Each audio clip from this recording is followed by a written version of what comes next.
Thank you everyone for joining us today for How to Stand Out in an Interview. We're really excited to have you all here. And I'm going to share my screen.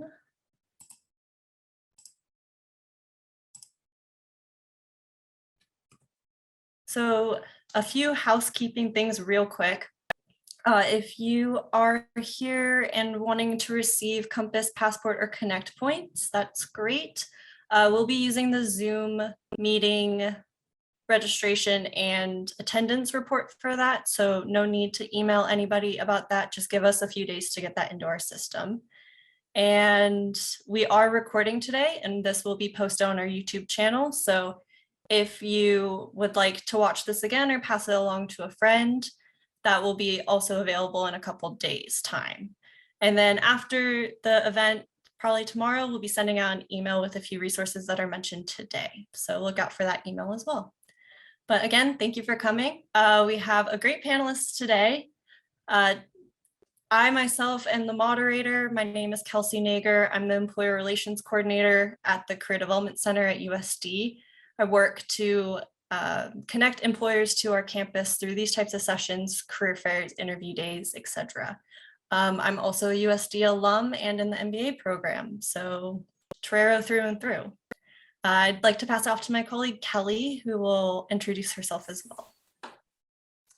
Hi, everybody. My name is Kelly Morton. I'm the Interim Assistant Director for Career Development.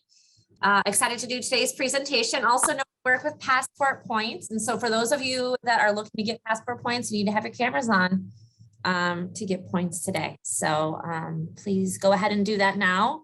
I did prompt each one of you to turn on your cameras, but just out of respect to all the people that are here today, we ask that you do that. Great. Thank you, Kelly. And then Gabrielle, would you like to introduce yourself? Yes, and thank you so much for having me as a representative for Thermo Fisher Scientific. We're really excited to be here today. So I am on the University Relations team as a recruiter with Thermo Fisher Scientific, and I've been in that early talent space going on the past 6 months almost, but I've been in talent acquisition for almost approximately 3.5 going on 4 years. Really happy to be here. I love being an early talent and just really moving everyone forward in their careers, teaching them how to be strategic, how to leverage your network, how to build your personal brand. So again, super happy to be here with you all. Great. Thank you, Gabrielle. We're really excited to have you here today with us as well. So a quick agenda slide. Today we're going to have 3 sections of the panel. The first will be interview preparation, the second day of interview preparation, and then post-interview, how you can stand out following up after.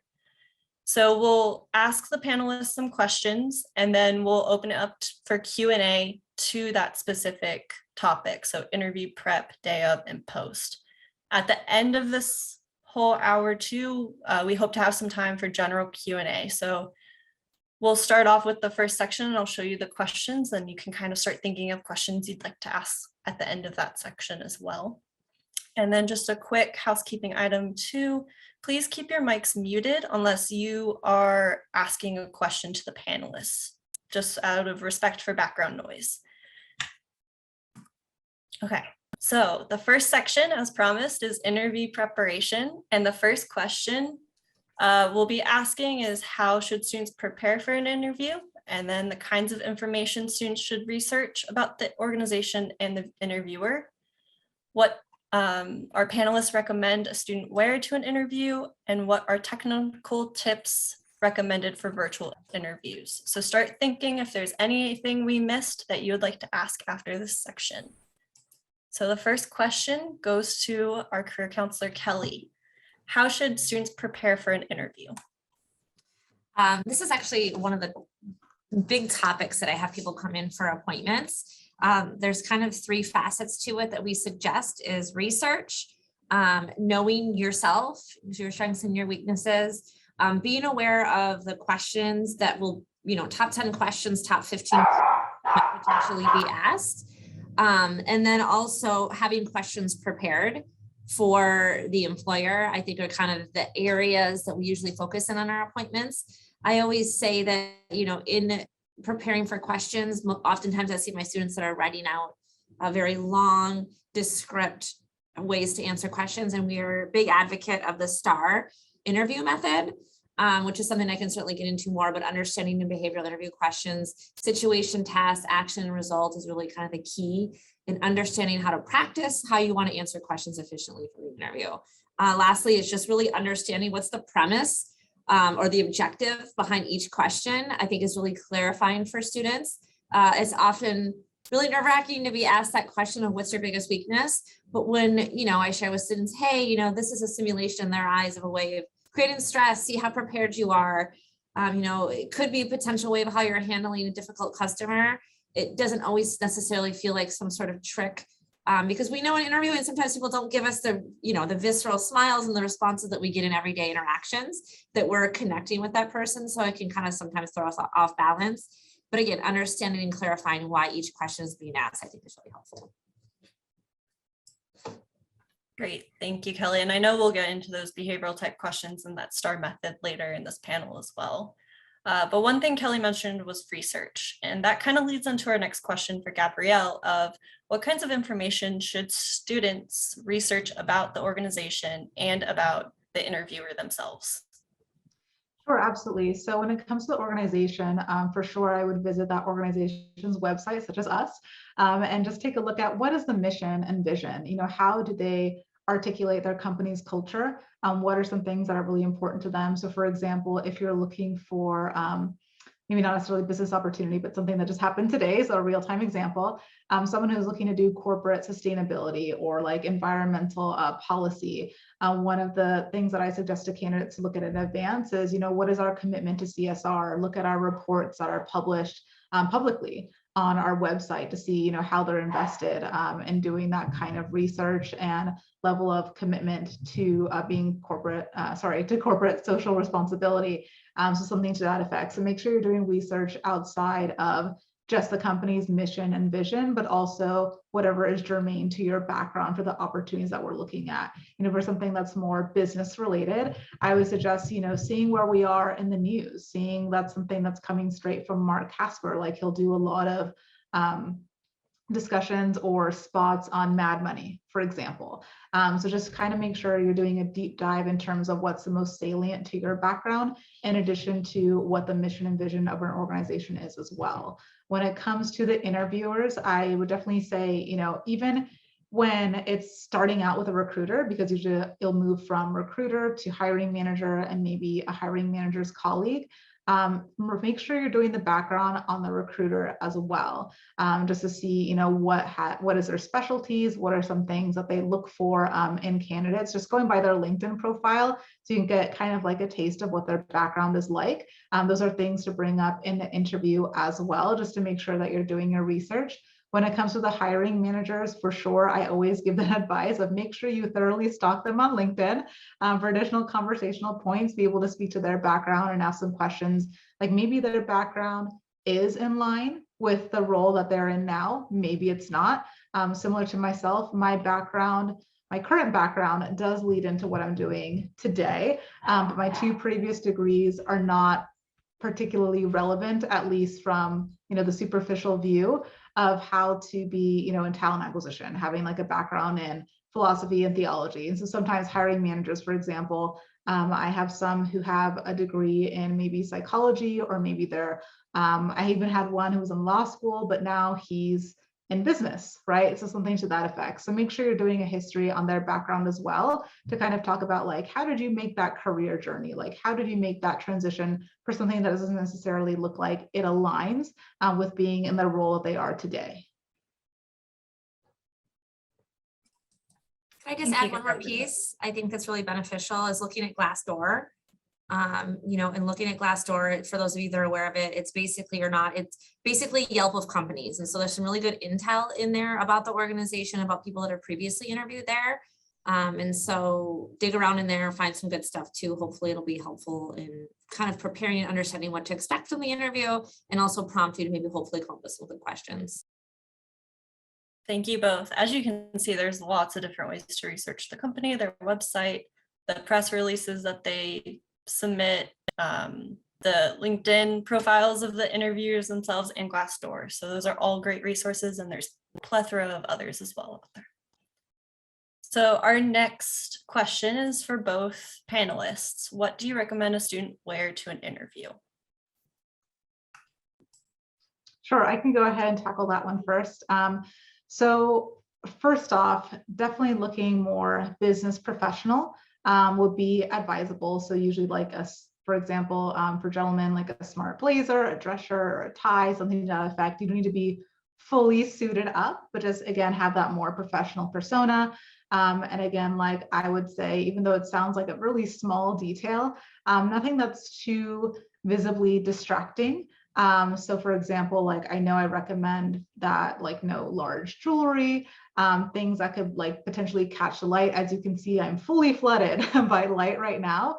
So nothing that could have like a highly reflective surface that might be distracting during the call. I know we'll get into like technical preparation as well for potentially, you know, what's in the back of you. Maybe it's atmospheric noises or awkward lighting, things of that nature. But in terms of like what to actually wear, I would say try to be as business professional as possible.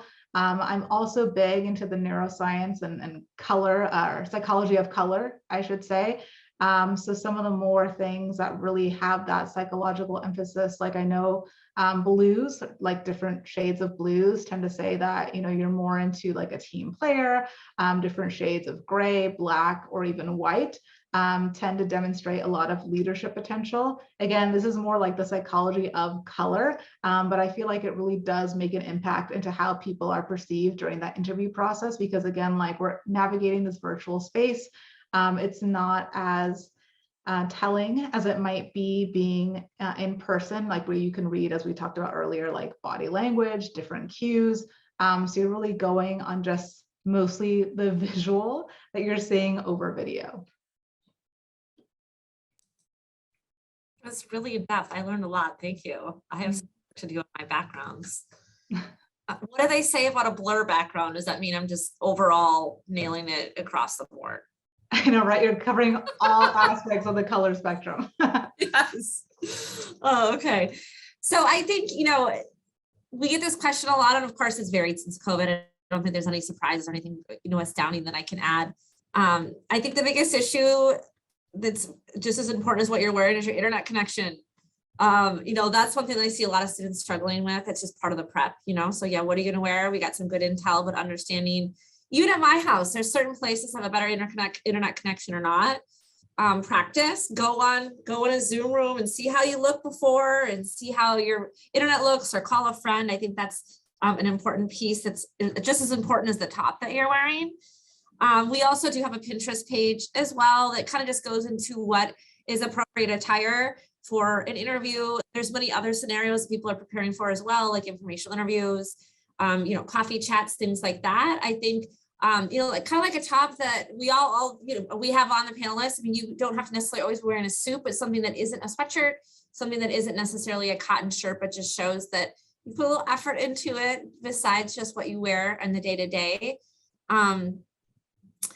And what was the other piece? We talked a little bit about lighting that I think is important. My office gets really dark, and so I just want to be aware of those things. That's kind of part of my look, right? Is being aware of that you can see me, that my, you know, issues with, you know, volume and sound, all of those things kind of need to be tested out. Know that Career Development Center is always here for you if you are needing a quiet, I almost said safe place, quiet place to interview. We have interview rooms here that you have the opportunity, if you feel like with roommates or whatever, that isn't necessarily your best bet, or might even add to your anxiety that day of being nervous. That's real. So feel free to contact us if you do want a quiet place to interview. I don't have anything else to contribute to the outfits. Gabrielle, you did a fantastic job. Thank you. Thank you both. And that kind of leads into our next question of what are technical tips recommended for students for virtual interviews specifically? And Gabriella, would you like to take a stab at that? I know Kelly added a few items too. Sure. So similar, like in direct alignment with Kelly, being mindful of any potential atmospheric noises, again, like awkward lighting, like I mentioned, any movement in the background. One of the funniest examples I have was from a hiring manager where he said, I literally saw someone playing touch football outside their window behind them. So just being aware of, again, what's going on that's maybe outside of your control and how to best mitigate that. I would also say, it's not so much a technical aspect or what you're wearing, but it's also, being mindful of your background. So if there's any kind of like subtle staging you can do, because that's part of like not only what you're wearing, but also your background says a lot about you as a person in terms of your personal brand. So one thing that happened just a couple weeks ago, which was really amazing, I actually love that interaction, was someone had this huge poster behind them of Jurassic World, right? Like in anticipation of the final film that's coming out from the franchise. And I'm a big Jurassic Park fan. That's what I grew up with. But also our company, Thermo Fisher, had our products featured in Jurassic World. So like our ion proton, a lot of our genetic analysis instruments were featured in the film. We even have a few legit scientists who were part of the extra cameos for those scenes. So when I saw his poster, not only was I joyful because that movie made a big impact on my life, but also saying, hey, like, let's talk about the products that were featured in that film, because he was an engineering like STEM major.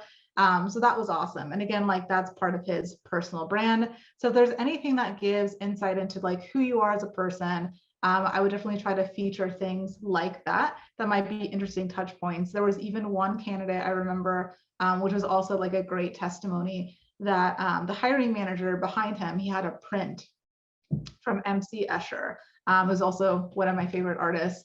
And the candidate picked up on it and said, hey, like, I love that Escher in back of you. And the hiring manager was thoroughly impressed.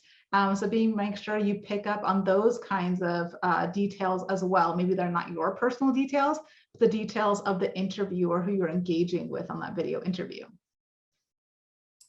I think those are some of the most interesting tips we've gotten with that question. That's so cool to talk about or to hear about the Jurassic World and things of that nature. So thank you for sharing that. Mm-hmm. That concludes our interview preparation section. So I want to open it up to the students. Do you have any questions related to preparing for an interview prior to the day? And feel free to unmute. Or you can type it in the chat and I can read it aloud as well.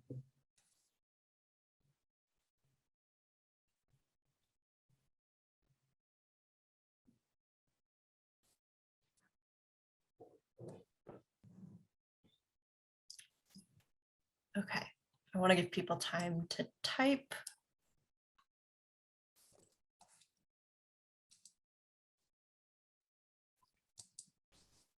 Okay, we will move on for now, but we can always come back to the question at the end of the session as well. So I will share my screen quickly one more time. So now we're going to move on to day of interview questions.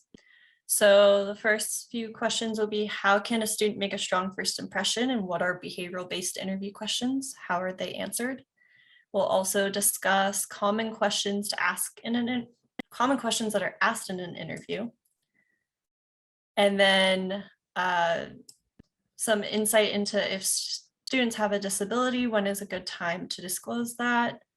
And lastly, what are good questions students can ask during an interview, especially around DE&I initiatives? So students, think of other questions that you may want to ask the panelist regarding day of interview prep or execution, but we will start with these for now. So the first question goes to both panelists. How can a student make a strong first impression, both in person and virtually? I'll go first. I think one of the things I talk about often in my interview prep meetings is relating the job description to the position. And so kind of a pro tip that I want to share with you is when you're applying for a position, I think some of you will keep notes, maybe you have an Excel spreadsheet and you put a link of where the job opening is. But my suggestion is make sure that you cut and paste that job description to a Word document, because oftentimes employers will take the link down and then they'll call you and they'll say, hi, Kelly, we're calling for you, calling about that customer associate position. And you're like, I applied for 100 of those. And then you go to the interview and you're like, when they say, tell me about yourself, you're either passing or failing each interview question. And the way that you pass it with flying colors is that you're relating it to the very skill sets that are important to them. And so every single time you answer that, tell me about yourself, you're going to be answering it differently. You're going to be prepared before you go into the interview, the top 5, 6, 7 skill sets that are important to them. And in that, tell me about yourself, you're going through your resume and describing how you have those skill sets. I think the best impression you can make is to show that you're qualified for the job. You know, that's what we're here to do. And then of course, preparing for the great answers, and know that this isn't just a plug to come to career counseling, but know that there has to be another person that's involved, and kind of, especially your first go around. I always hear that interviewing is so easy. I just go in and talk about myself. And that's not really the case. If we think about marketing has to be related to who the receiver is. You know, you want to be telling the employer the things that are important to them, the skill sets that are important to the role. And it doesn't always necessarily align with what you think you're the best at. I think about my role. If I would just go in and talk about career counseling, but I was looking for a leadership role and totally skip by all the leadership stuff, that would be a missed opportunity for me. And so just being aware of what the employer is looking for and bringing it back to little successful tips that you could do is, especially with, virtual, you can write down the top skill sets that they're looking for, put it right above your camera so that you're constantly reminded of the skill sets that they're important, and you're always bringing your story back to what's important to them. Thank you, Kelly. I always have 2 tips at the end of this, and one of them is download those job descriptions. They disappear. So thank you for voicing that and your other tips as well. Gabrielle, would you like to share? Yeah, so part of what Kelly said that I'd like to piggyback on is in terms of making sure you do your research in terms of the job description. While you, yes, have your own authentic personal brand, making sure that you're kind of tailoring it to what they're looking for, because hiring managers, when you get to that stage of meeting with the hiring manager, they're not a recruiter. They're not really looking for transferable skills per se. Like, for example, with my trained eye, I can see, okay, maybe they fulfill 70, 75% of this role, right? But I can see, like, at least explicitly correlating back to their work experience. But I can see, okay, this transfers, this transfers, this transfers. For those potential like gaps per se that you see in the job description, like, be ready to kind of sell who you are and how you see those transferable skills being applicable. So just anticipate any potential gaps that may be addressed to someone who, again, they don't know you personally, right? They don't know your background. They don't know your lived experience outside of what's on that 1-page resume.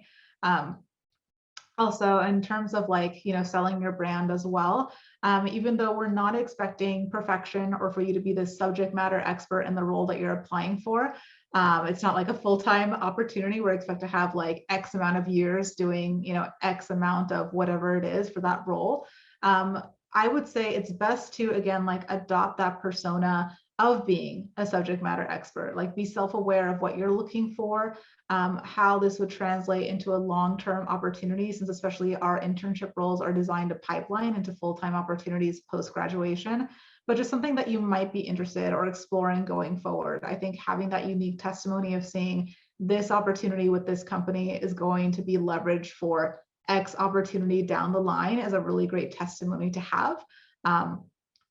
And also making sure that, sorry, I just totally lost my train of thought.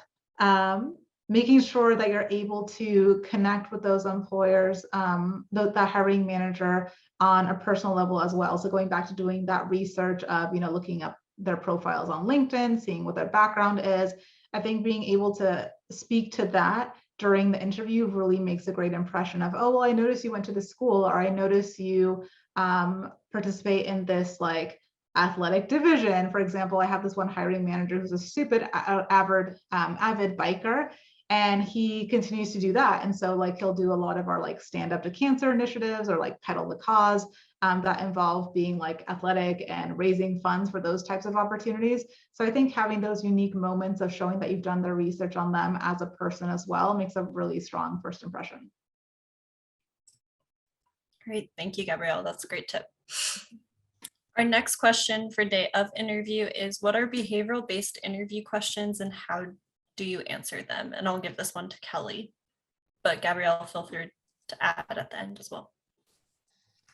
Okay, so behavioral interview questions are basically asking you to pull from a time in your life and asking you to share with them what was the situation? How did you handle it? How did you turn the situation, around? So some examples that I have here are, tell me about a time when you had to respond to a customer complaint. Describe a situation in which you saw a problem and took action to correct it. Give me a time when you set a goal and where you were not able to achieve it. And I think you kind of get the gist of what behavioral questions are. They're looking to set on their eyes on a certain skill set, and they want you to describe about how you overcame that. How do you answer them? Well, this goes to the STAR interview method. And so I'm going to see if I can screen share. We do have a resource available in our career guide that goes over all this information. And I'm happy, I know we send a follow-up email, and I'm happy to include this as well. But if you see here in the middle behavioral interview method, they want to hear about specific experiences. And I often find that when I'm practicing with students of how to answer questions, they get very, very deep into the situation or the story. So for instance, tell me about a time where you're a difficult customer. Well, I'm going to tell you about how I work at this place at the Jersey Shore, and it was this internship last summer, and details that really aren't important to the employer. The S part, which is the situation, and the T, which is the task, briefly describe the context in which the behavior or action took place. So telling the story. Really what employers are really interested is understanding, how did you take action? Really why you're in the interview is they're looking to see how you would be as a potential employee at their organization. And so they want to kind of get a feeling into how your head works and decision making. And so with action, you want to at the very least share 3 action items that you did after describing the situation to remedy the situation, whether it involved getting others involved, whether it involved a thought process, whether it involved a resource that you reached out to. They want to see that you have taken the time to communicate to them how you solve problems. And then of course the R, which is the result. Hopefully it's a positive result. And sometimes the result is that you learned a bunch of things of how to conduct yourself as a professional or how to handle customer service in a different way.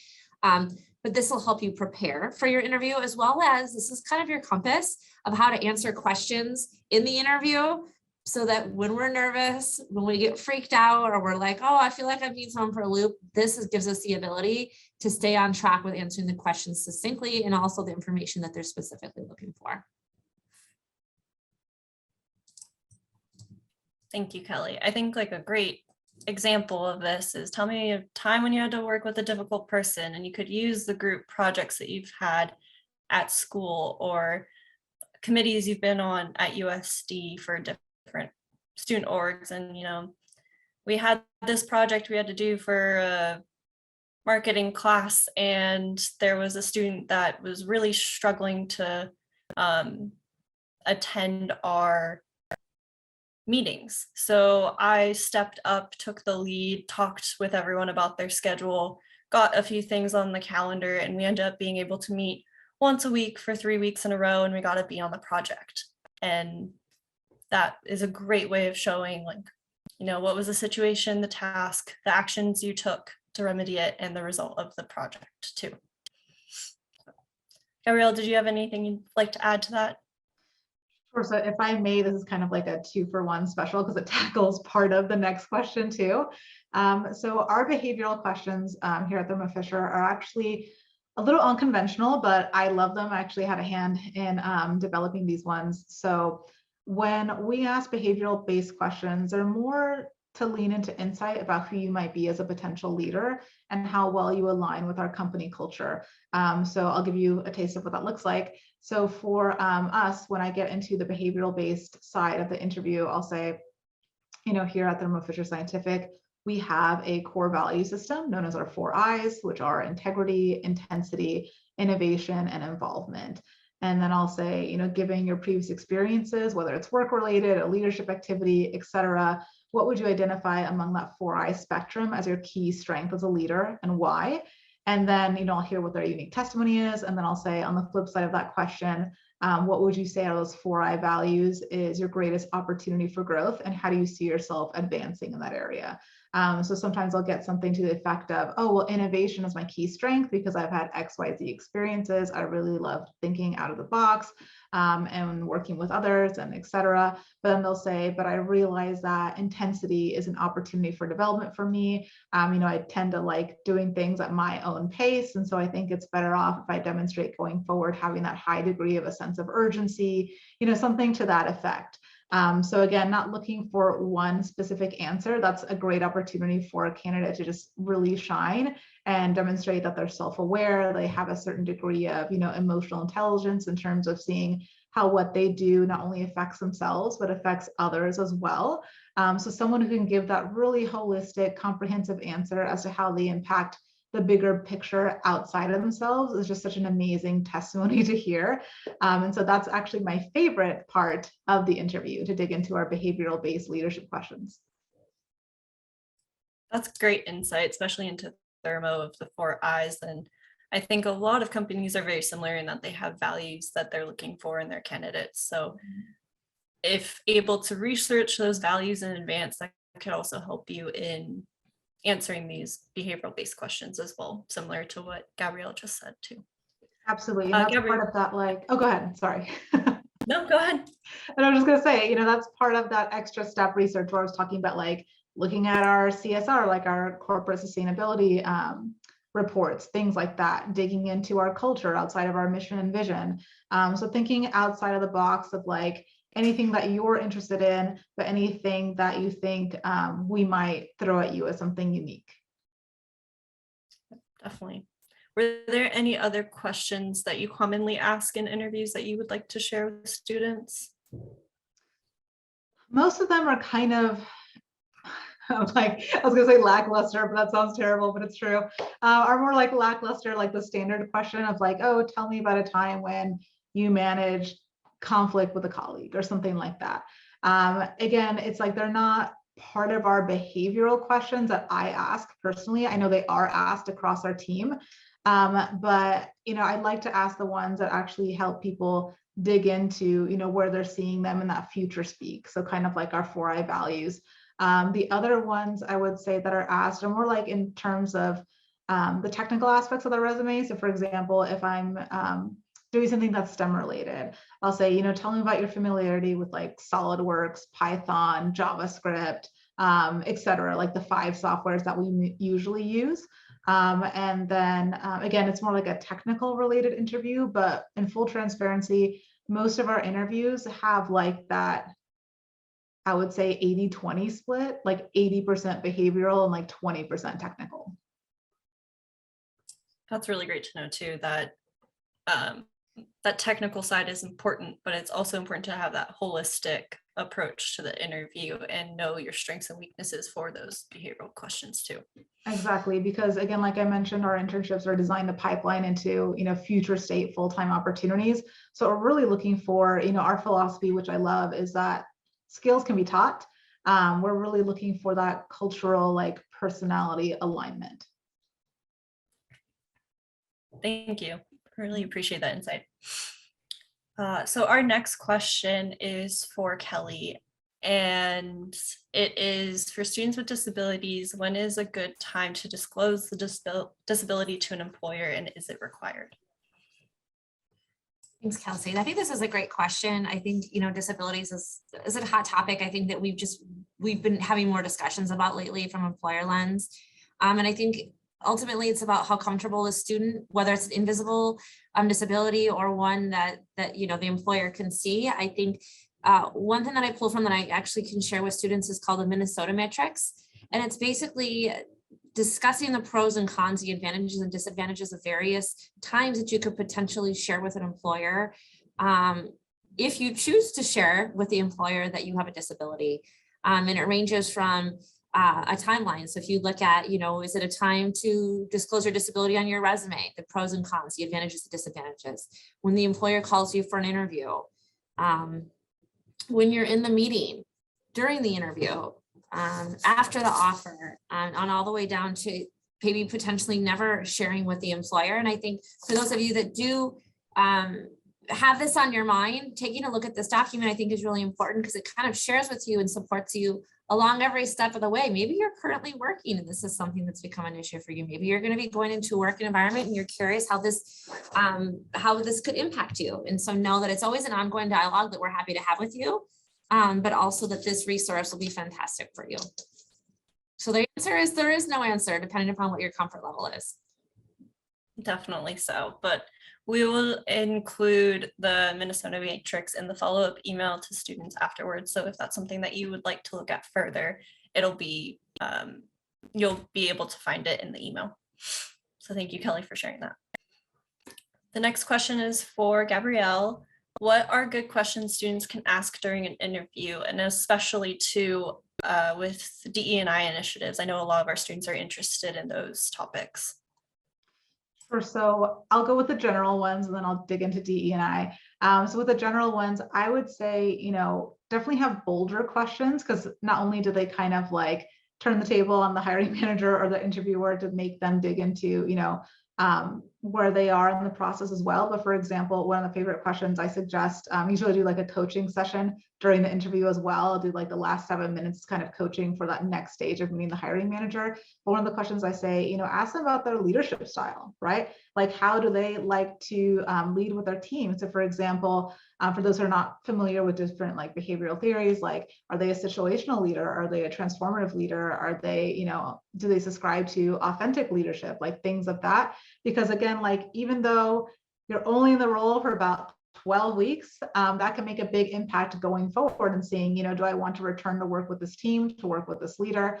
And you may have competing opportunities while you're interviewing. Maybe this is like one of 5 interviews for different organizations. So I think really digging into, what their leadership style is, especially with our company anyway, it's more of that one-on-one relationship. Of course, we work with the hiring manager's team as well, but our hiring managers also double as an informal mentor. And I say informal because they're not coached per se in mentorship, but they'll be asking you questions like, okay, do you think we're really maximizing your strengths with the opportunities that have been delegated to you thus far? Do you identify any learning gaps that you would like to work on going forward? So things of that nature, those are the kinds of questions you can expect in the mentorship capacity with the hiring manager. But I would, again, dig into like, what is their leadership style? What is some of their favorite things about their role? What do they like about the company? What are some things that, allow them to live out their passion on the day-to-day working at Thermo Fisher Scientific? So try to make it not only tailored to them as a person, but tailored to how they are as a person with that organization, because it's kind of, again, like that 2-for-1 special, which I love, is you're learning more about the person, but you're also learning more about the organization and that person's lived experience working with that company. Because the way they are able to speak to the organization is going to say a lot about the impression that you could potentially experience when you're in role as well. Thank you. Those are definitely great tips. Did you have anything to add about the DE&I initiatives to kind of? Oh, yes. Yeah. So sorry about that. Totally escaped me. So for the DDI initiatives, so during the first round interview with the recruiters, that's something that we actually like to speak to. So we'll talk about, in terms of like social responsibility, social justice.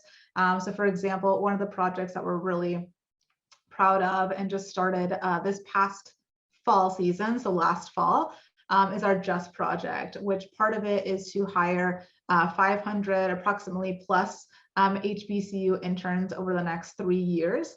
So I would say when you're meeting with a recruiter, they'll be more in line with knowing what's happening from like a talent acquisition perspective and like DE&I in terms of what the company efforts are going to be overall. So you can even ask, like, what is Thermo Fisher's focus when it comes to, diversity, equity, and inclusion? How do you see yourselves being socially accountable when it comes to matters of social justice and social responsibility, things like that? I think that's totally fair to ask a recruiter. With a hiring manager, you can certainly ask them that. They just might not know how to respond to that. Like, they are not as in tune with like the metrics as an organization overall. They may be only able to speak to whatever their function is, if that's like supply chain, marketing, finance, what have you, and talk about what their unique team is doing to, contribute towards those efforts. But I think it's a totally fair ask to talk to the recruiter. I think those are great points. I know a lot of students have been asking us about this, and a lot of employers have been trying to connect with us too about it. So it's really great to hear your insights. And I think another question, and sorry if you did speak on it, my internet may have cut out a little, but another thing students I would recommend asking is about employer resource groups. It's similar to like the resource groups we have on campus, the Black Student Resource Center, the commuter lounge, women's center on campus. It's kind of that feel, but in a company. So as anyone in those organizations, you can join those types of groups and you can ask the employers, oh, do you have a ERG for this topic? And kind of hearing about what initiatives that those groups put on is also a great way to learn more about the organization. Yeah, absolutely agree. And I love that point as well, Kelsey, because which I can give a personal testimony to. For the past 2 years, I actually retired my tenureship because you can only be part of it for 2 years in a row. But we had our Global Employee Resource Group Council, which I have been a part of. We have 10 different ERGs. The Carlsbad site, which is the closest to you all, is actually the only one that has all 10 represented. So sometimes depending on the site, it might be maybe 7 or 8 are represented for whatever reason. Again, they are fully motivated, or not motivated, fully funded, I should say, by our executive sponsors. So each ERG has their respective executive sponsor who helps like fund them out of their cost center, but they are fully motivated by our employees. So for example, we have like our largest one is our women's ERG. We also have like one of them that I used to co-lead, Latino Hispanic Heritage. I used to also work with our Possibilities ERG, which helps to empower those employees with differing abilities, making sure that they have the right accommodations, piggybacking on that disability question earlier. So I used to work with them as well, but being part of the council, it was more about devising those strategic initiatives, making sure we got the right funding and the right resources from our sponsors. So that's something that we're really active in. And I also love that our ERGs are not only a testimony as to how we motivate our internal talent, right, to get involved as a company, but they also get involved locally in our immediate communities. So whether that's like for our women's ERG, sponsoring like Girl Scouts of America with San Diego County, or maybe that's also working at like women's shelters, you know, on the weekends, helping out with different nonprofit organizations. So things of that nature, again, that gives a big testimony as to, you know, how do we motivate our talent internally, but also make that impact in our immediate communities. For me, like that's a really big passion area. So I think, you know, if you're asking those recruiters or the hiring managers, because again, a lot of our employees are involved in ERGs to a greater or lesser extent, you don't necessarily have to identify with that ERG to get involved. So like there's plenty of men who are involved with the women's ERG. But being able to hear someone's unique testimony says a lot about a company's culture. So I would definitely ask that to both the recruiter and the hiring manager that you interact with. And something I'm kind of hearing from this too is, you know, interviews are a two-way street. The organization is interviewing you just as much as you're interviewing them to see, is this where I want to work? Is this the manager that I can work with? Is this a team that I can work on? So make sure that you're asking those questions to clarify, like, is this the right place for me too? You're going to be working there 40+-ish hours a week. So make sure it's someplace that you like. And go ahead. But I was just going to say, like, exactly, because, you know, when you're at the interview stage, especially at the first stage, I'll preface it by saying this. When I'm looking at candidates for the first round, I am just as interested in them as they are in me. So there's no kind of like imbalance of power. And then once I've discovered, hey, like this person is even more amazing than what I anticipated by their resume, I'm definitely moving them forward to meet with the hiring manager. At that stage, know that like, we're definitely, at least on our end, super interested in you. You may or may still be as interested or more or less, depending on, you know, that first round interview, but know that, you know, it is that mutual beneficial, like edifying experience. So there's no like imbalance of interest. I know like some interviewers will have like maybe nervous energy, like some candidates come in feeling kind of nervous about the opportunity because they're really excited. And I know there's only so much we can control on our end in terms of body language or like how our delivery style might look because of nerves. But again, go in with that persona of like, you are the expert in what you know, and what your lived experience is thus far, right? And that we're just as interested in you as you are in us. Thank you, Gabrielle, for reinforcing that. Mm-hmm. I also want to voice one other question I love to encourage students to do in their interview is, well, is there anything that you need clarified that I spoke about? Or is there anything on my resume that needs clarification? Because that gives you an opportunity to have the last word and make sure that it's not holding you back from moving on to the next step. Mm-hmm. And the other question that I always encourage too is to gain insight. What are the next steps in this interview process? Should I be expecting another interview? What's your timeline for that hiring for this position? And that gives you a little bit of insight into, okay, I won't hear from them for another 2 weeks because they are interviewing other candidates for a while. Or, oh, maybe I'll hear back from them tomorrow and I really need to think through, okay, is this the place for me to accept an offer if appropriate? So always ask, is there anything else I can clarify that will help me move, or that's keeping you back from moving me forward? And what are your hiring expectations and timeline for this role? I think that's really helpful for you to leave that interview feeling more confident about what you put out during the time you were with them. Mm-hmm. So, for time's sake, we're going to move on to the last section, and then I want to open up for all Q&A. So real quick, I'll share my screen with the last set of questions. So this is after the interview, how should students follow up, and are thank you emails and LinkedIn invitations appropriate? And I'll pass this off to Gabrielle, and then we'll do a large Q&A. So in terms of following up, usually at the end of an interview, I will invite a candidate to connect with me on LinkedIn. So like, let's say I'm decided to move them forward to meet with the hiring manager. I'll say, in between now and the time you meet with X person, please feel free to follow up with me on LinkedIn. I personally use that as my candidate platform because while candidates are certainly free to email me at my, Thermo Fisher account once I've interviewed them, I like using LinkedIn because I keep it open all day. I point, like you can see, but my monitor is right there, my second monitor. But I keep it open all day. Otherwise, if a candidate emails me, it's behind like maybe 30 or 40 emails from my colleagues internally versus, oh, like so-and-so just pinged me, what's going on with them? They have a quick question. So I like to use that as like a separate home for partnering with candidates. So I would say for sure, like feel free to follow up with the recruiter. When it comes to following up with the hiring manager, we do have like a corporate privacy policy. So we don't share the hiring manager's emails after the fact, just to kind of like respect their privacy. They're not in talent acquisition, it's totally separate function. But you are more than welcome to send them a LinkedIn invite and say like, hey, like it was great connecting with you. Would like to stay in touch during the interview process. That's more than fair as well. Or like, let's say you have a thank you email, which I'll get a thank you email from a candidate and they'll say, hey, like I'd love to send this directly to the hiring manager. Would that be okay? And then I'll say, actually, I can send it on your behalf per our corporate policy. And so I'll forward the emails directly to the hiring manager with what the candidate has said.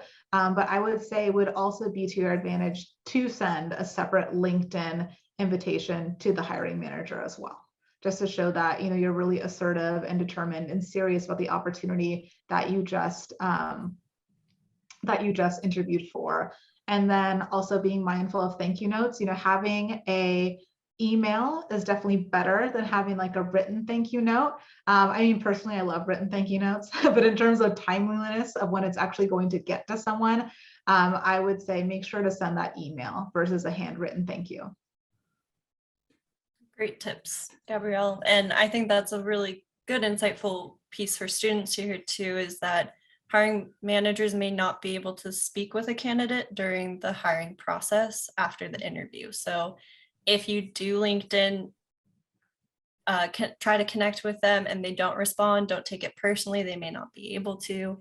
And if you email them and they don't respond, also don't take that personally because they may not be able to follow up with you. But you can always go through the recruiter to pass information along as needed. Mm-hmm.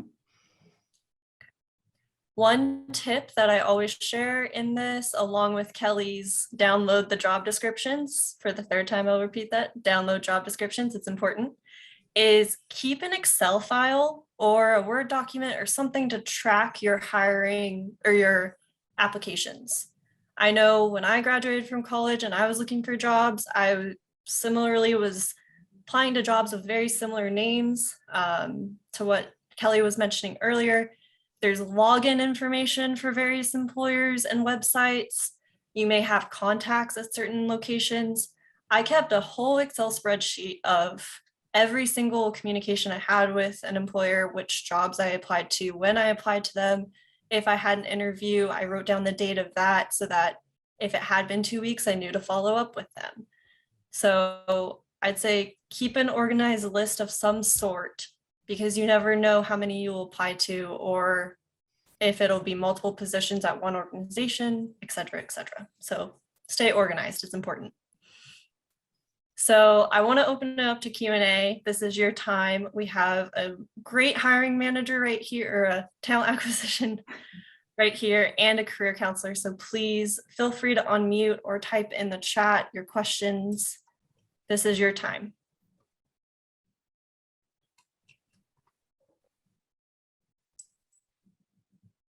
Diana, was your question answered? Okay, great. Yeah, I saw Diana's question come in right when I was talking about thank you emails. So I just did a quick tackle on that one. Perfect. Also, I love, Kelsey, that you had a spreadsheet. I did the same thing, like post-graduation, just had this huge, massive Excel spreadsheet of just like keeping track and like filtering and things like that. So I could say like, oh, okay, it's been 3 days. Like, do I want to reach out to the recruiter or et cetera? Usually I would say also, as a side note, when you're reaching out to recruiters, typically I will give a candidate a timeline of when they can expect to hear from me. If it's past that timeline, it's totally fair to reach out to them and like, hey, like I know when we last talked, you mentioned last Friday, and let's say it's like a Tuesday, like last Friday, I would hear back from you regarding next steps, just want to circle back and convey my continued interest in this opportunity, et cetera, et cetera. Perfect. It's great to know. Students, I'm going to embrace the silence until someone asks a question. This is a great opportunity. Thank you, Jack. Is light humor appropriate in an interview? Absolutely. I'll speak for myself. I really deeply appreciate someone who has a great sense of humor. And having that in the interview, again, really says a lot about your personal brand. Also from a psychological perspective, because I get really deep in the interview process, showing and embracing humor really shows a lot of confidence in the interview, that you feel really confident in who you are and going through the process as well. And if you're able to imbue some degree of humor during that interview, it instantly makes the person that you're connecting or that you're interviewing with feel more connected to you. So I think that's great in terms of that relationship building aspect when you're going through the interview process. A lot of bonding happens with humor, just like a lot of bonding happens over great food. So it's a similar experience. Thank you. I have a question for you, Gabrielle. Yeah. So as a career counselor, oftentimes students really want to hide behind emails and they don't want to pick up the phone. And I think there's a lot of advantages to that, but I feel kind of hesitant to give that advice to students during quarantine or during COVID, because most people I feel like are working from home. Yeah. Is that advice just doesn't exist anymore? Is phone calls not a thing? So I will pick up the phone to connect with a candidate.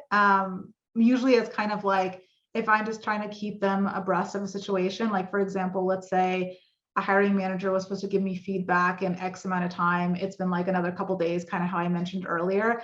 I like to have more of that personal touch and say like, oh, like so-and-so, apologies for the delay in circling back with you, but I want to let you know, you're still like an exceptionally strong candidate for this opportunity, just to make sure that we're not forgetting about them. And that's why we think we're not responding. But when it comes for candidates following up with us via home, I think because we are working, I can tell you like our university relations team is 100% remote, as you can see for myself.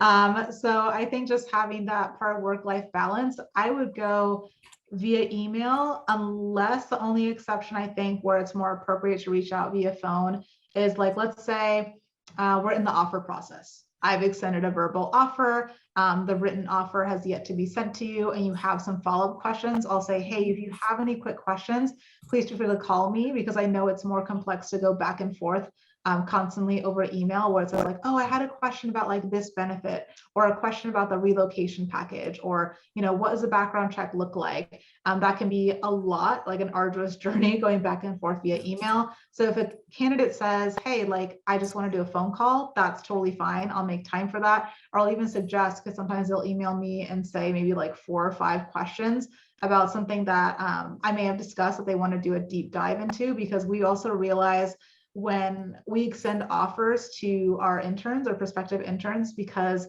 they are so young, their parents have a lot of questions. And so they'll say, hey, like my kid's going to be relocating. I want to know this and this and that thing that maybe they didn't ask when I was extending the verbal offer. So I want to be mindful and respective of that.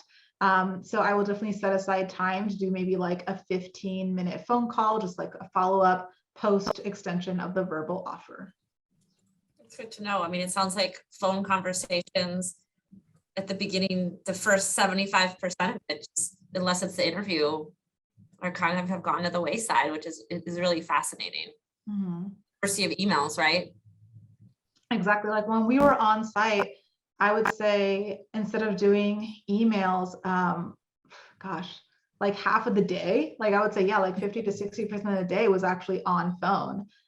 Or like if it was a colleague, like just literally walking over to their desk. But if it was someone externally, yeah, like I would say 50 to 60% of my day was, you know, on the phone with prospective candidates, versus now it's mostly during the interview stage I'm on the phone, but not like in advance or during the process, unless again, like an offer's been extended, that I make time to, you know, sit down and have those conversations at length with those offer details.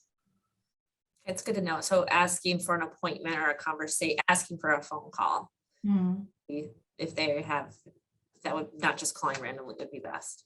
Exactly. Yeah. We have 1 minute left, so we have time for one question.